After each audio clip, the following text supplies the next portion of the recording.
How did you get interested in fair trade? Well, I'm a classroom teacher.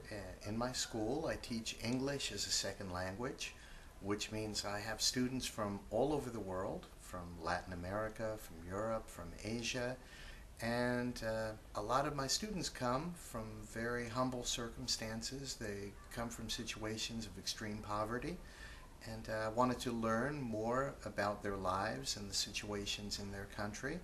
And the more I learned about it, the more I got interested in fair trade, because that's one of the possible solutions to ending some of the problems with extreme poverty is helping people to find living wage jobs, not just jobs that just keep them alive, just a dollar or two a day, just enough to feed people and sustain their life, but where people can have a better quality of life.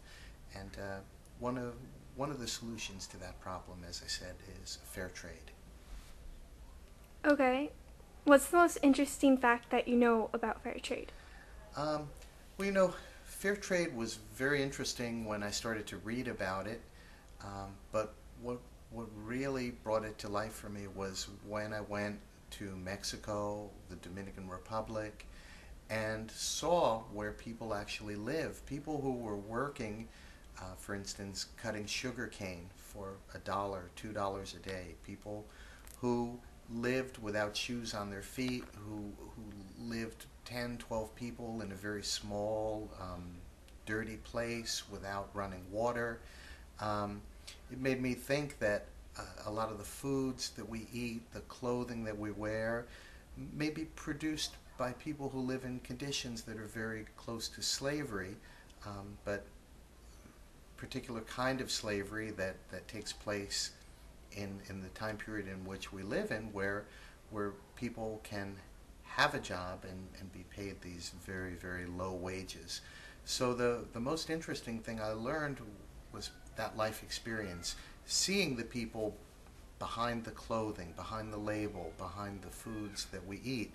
And once you look eye to eye with people like that and play with their children, sit in their house, talk with them, you can't really go about life the same way anymore, because you feel a responsibility to use the privilege that you have to try to speak out and try to make their conditions better.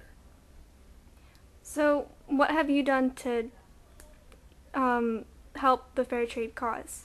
Well, as I mentioned before, I'm a teacher, so my modest contribution, they have an expression in Spanish, to each person his grain of rice.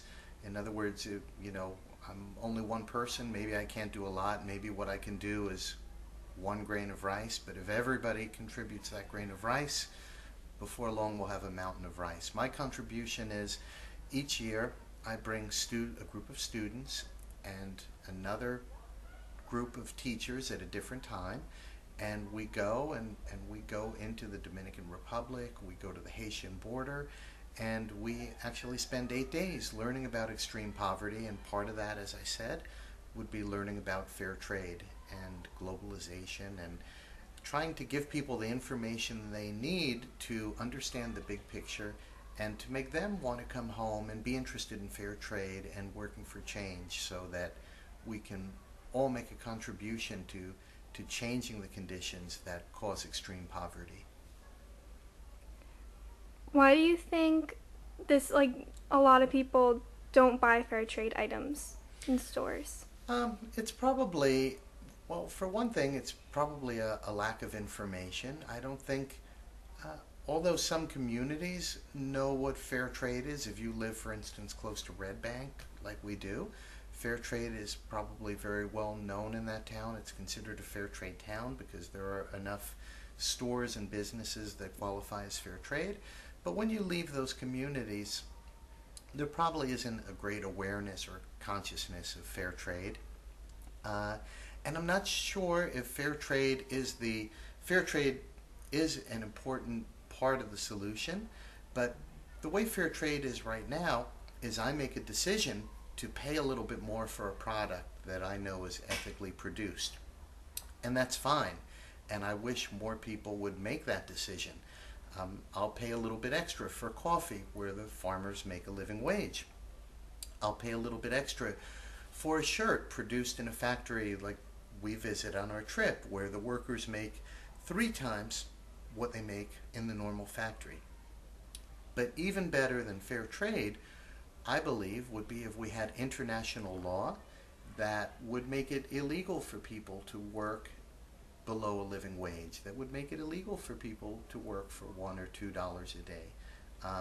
But until that comes around, until something like that comes to pass, where we would have an international trade where a certain minimum wage was instituted, until that comes to pass, then we have to use our conscious, let our conscience be our guide, and to purchase fair trade and tell our friends about it, and to get a greater awareness of what happens beyond our borders, who's producing the foods that we eat, the clothes that we wear, and to try to use whatever privilege we have, whatever voice we have, to let our peers know about the conditions and to see what we can do to change them. Why do you think there's such a lack of knowledge about fair trade and even around Red Bank even? Well, I'm not sure why there's a lack of knowledge beyond the fact that fair trade is not going to make anyone rich. And when you turn on the television, the kind of information we're bombarded with, it's about entertainment, it's about selling products, it's about things that generate money for the companies that produce them. And that's where most people get their information from. People get their information from television and from things they enjoy doing on the internet, and from and I think that the best way for this information to be spread is for friends to reach out to other friends. And there are a lot of people, young people, that are using Facebook and YouTube to try to engage their friends and teachers and people in their community, and to reflect on the subject we're talking about. But it's not always easy to get people interested in a serious topic like that, because sometimes people have their own struggles here, and when they have their free time, they're interested in amusing or entertaining themselves.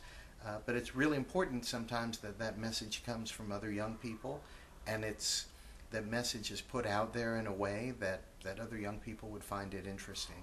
So I'm happy to see that you're doing a blog, and that you're interested in getting that information out there. And little by little, I think you too will contribute your grain of rice, and I think someday it will make a difference.